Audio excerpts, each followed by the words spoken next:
Selamat siang, perkenalkan nama saya Zalsha Nawanda, NIM 241210808035. Saya mengerjakan Final Exam PR Strategic and Tactics 1, Image, Reputation, and Branding dengan kasus yang saya pilih yaitu kasus skandal emas palsu dan penggunaan cap ilegal oleh PT Antam.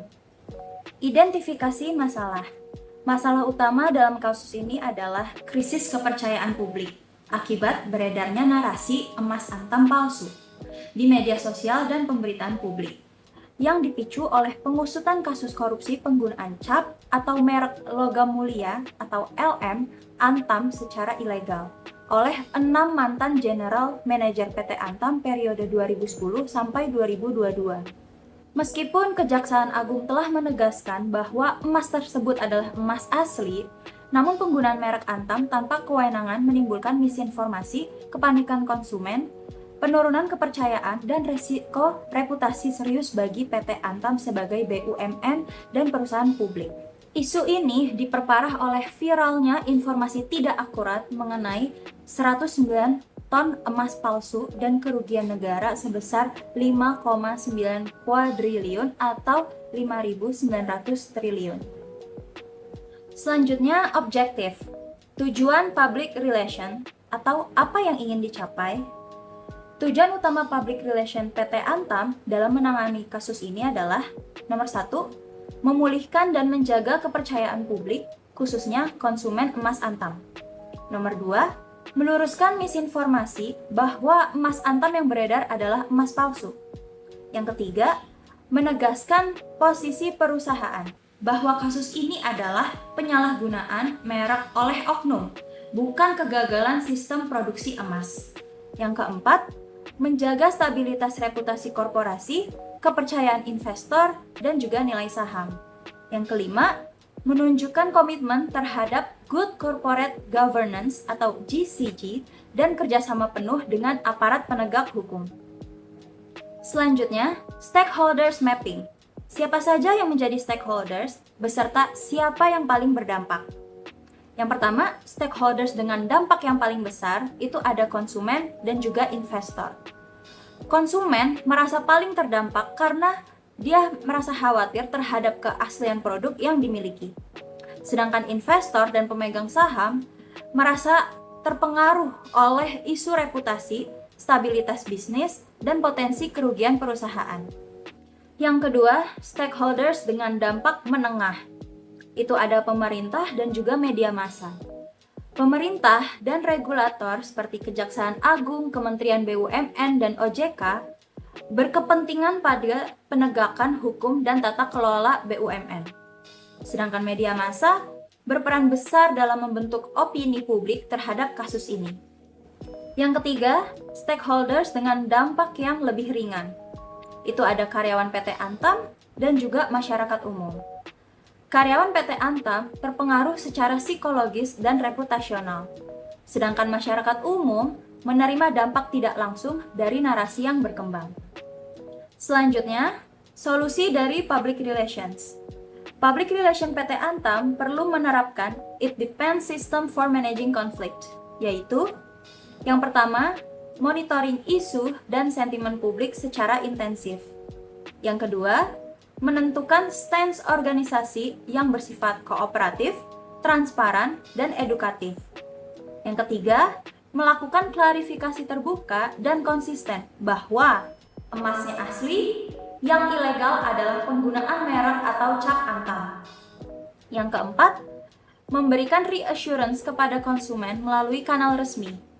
Yang kelima, menunjukkan empati terhadap keresahan masyarakat.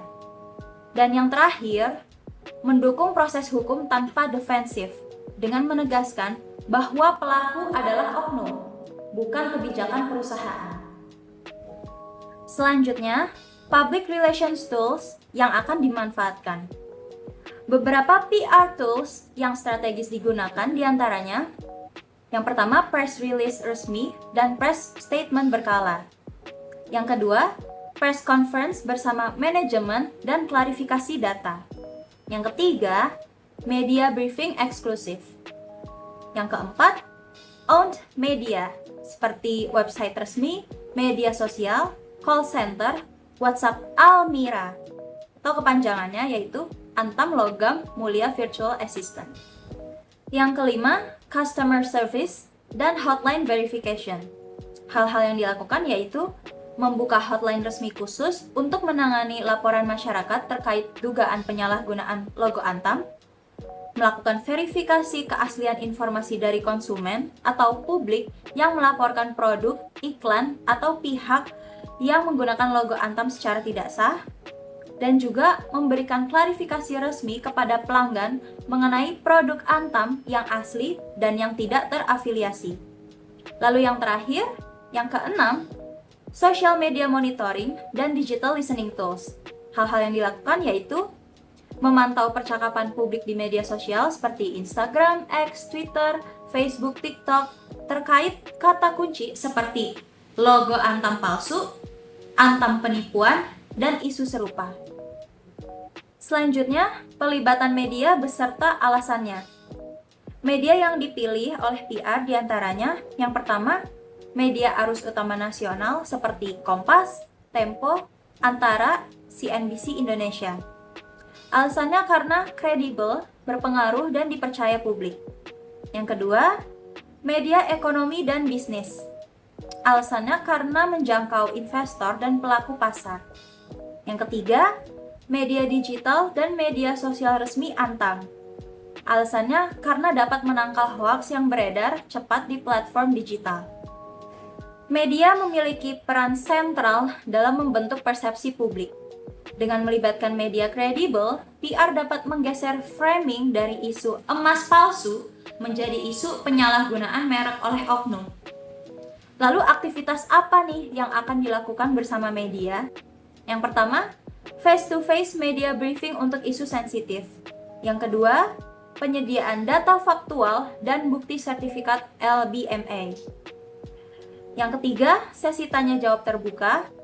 Yang keempat, edukasi publik mengenai perbedaan emas palsu versus penyalahgunaan merek. Dan yang kelima, pendampingan media agar tidak terjadi distorsi informasi.